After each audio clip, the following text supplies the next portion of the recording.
Right, so for the past couple of days, I've been noticing that there's not really much of a tutorial, or not really a tutorial, an explanation on the types of belts and each bullet within those belts within War Thunder on YouTube. I know Gaijin's made a video, but it's not the most in-depth one ever. So hopefully I'm going to make this video and hopefully it'll be able to help a lot of you. Because at the start I struggled on which belts to pick, because straight away I just went for tracers because I did not know where I was aiming at the start of this game. But eventually over the time I learned. It took a while, to be fair, because I'm not the brightest person in the world, let's just say that. Hopefully it's going to be like a little series or something. I'm going to start with the US tree because there's a lot of nations to cover. Each nation has specific bullets in each belt. But just for today, we're just going to cover the American ones. And hopefully if this does well, we could keep it up and go on to the next country, maybe Germany or Russia. I'm not too sure who's next. I think it is probably going to be Germany after this if this does well enough. So yeah, let's jump right into it with the 7.62. 7.62, the only plane you're really going to have to rely on it that much is going to be the pea shooters, like the early reserve vehicles. The early US planes are the only ones that really rely on the 7.62 bullets. So straight away, these are the 4 belts that they have. Right, your default tracers, universal stealth. Tracers are going to act well like tracers. You're going to start shooting, and there's going to be a little light following each bullet. It's going to help you aim, especially if you're playing something like RB. But honestly, if you're just new to this game and you're playing a P26, you're not really going to be wanting to play RB that much. So you're probably going to end up going to Air AB since you got the little lead indicator, so you're able to know where you're shooting. And if you there's really no point in using a tracer in Air AB. But if you're starting to get a grasp of things, you're feeling a little confident, you say, you know what, I'm going to jump into Air RB. You use tracers to help, especially if you're new. There's nothing to lose really using it. I know there's a constant trail. The enemy will know when you start shooting at them, and if you haven't got very good aim, they're going to start to notice really quick, oh, there's someone on my tail, loop-de-loop. They're on your tail, you get shot, you go down. It's sort of a win and lose situation with tracers. You just got to be careful when you decide to use them. Tracers, they don't have anything special about them. They are just like a solid bullet with a light on the back to help you show what's going, like a little charge in the back that burns away so you can see the bullet going over a distance. You can see by this photo, standard damage, it just goes through one end and out the other. If you're shooting like a bomber, you're going to have to spend a lot of ammunition trying to take down a bomber unless you get aim for the engines, or if you're lucky you get a pilot snipe. Plane goes down. Because that photo you just shows the amount of bullets you could take and just keep on flying is absolutely fine. Especially when it comes to the bigger aircraft or later on. More powerful, higher tier fighters even. They will be a big problem for you. Orange ball, jack of all trades. It's not really good or anything. It's not exceptional. It's just sort of there. It just sort of exists within the belts. They're just kind of there. Nobody really knows their purpose. They be chilling. Not really something you really need to care about. It's not something you want to focus on, these orange balls, or omni-purpose ball. I'm not too sure what they're called. But just pass these ones. It's not really that important, especially whether the later lengths of the game or even early in the game really does not matter.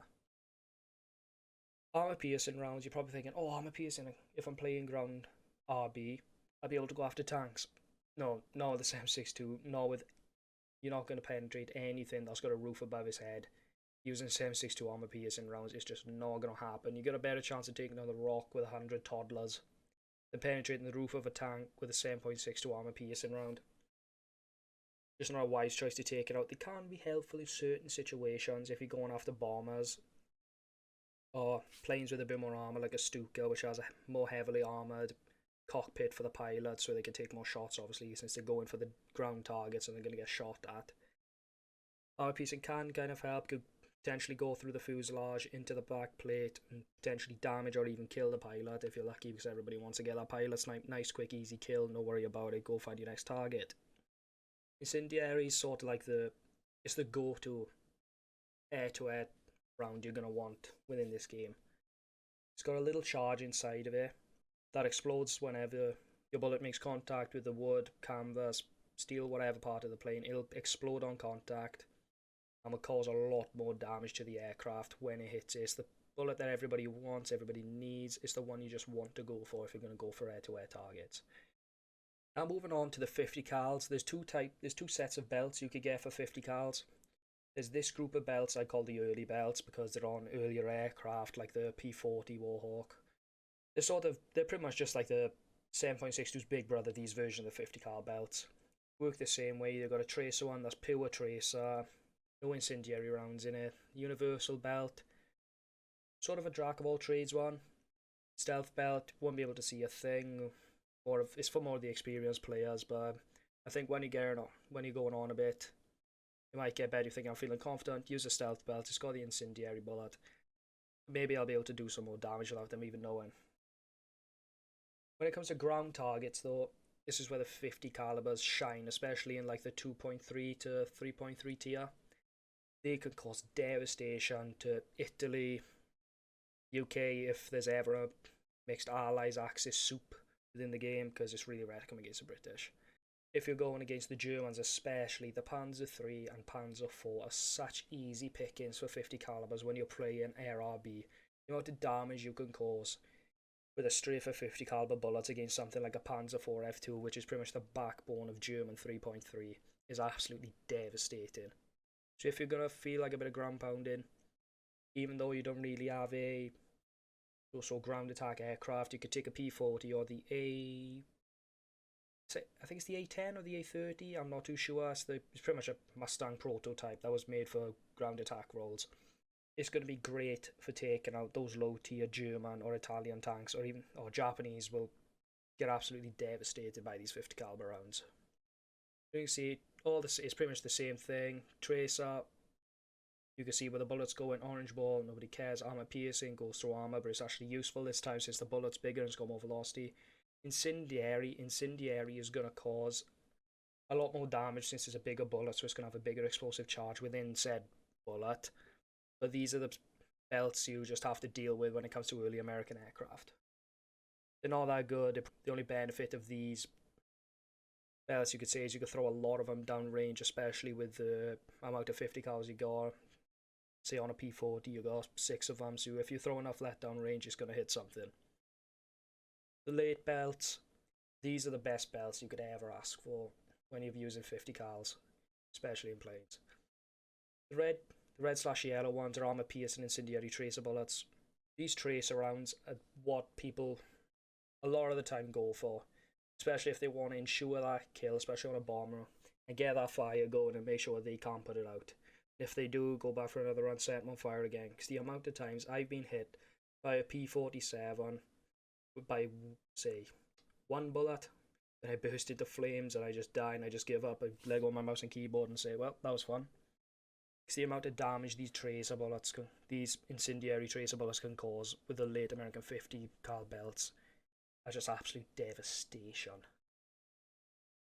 Red bullets, just standard armor piece and incendiary.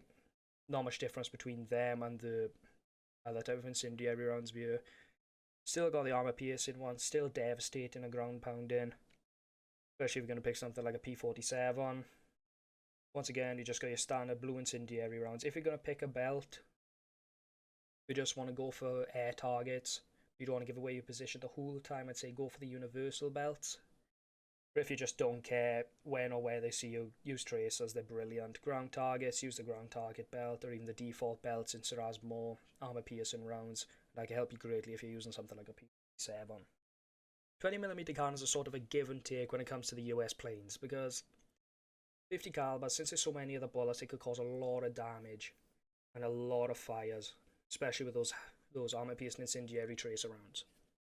First shell, the first aircraft you're really going to see are on a significant amount, because usually some planes only have 2. The one you're going to see in like a significant amount is going to be, say, the F4U Corsair, which has 4 20mm cannons in total, which allows you to throw a lot of lead down range.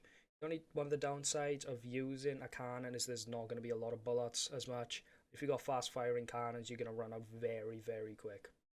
First round, high explosive incendiary tracer shell. This is your go-to air-to-air shell if you're going to be just purely dogfighting in this game.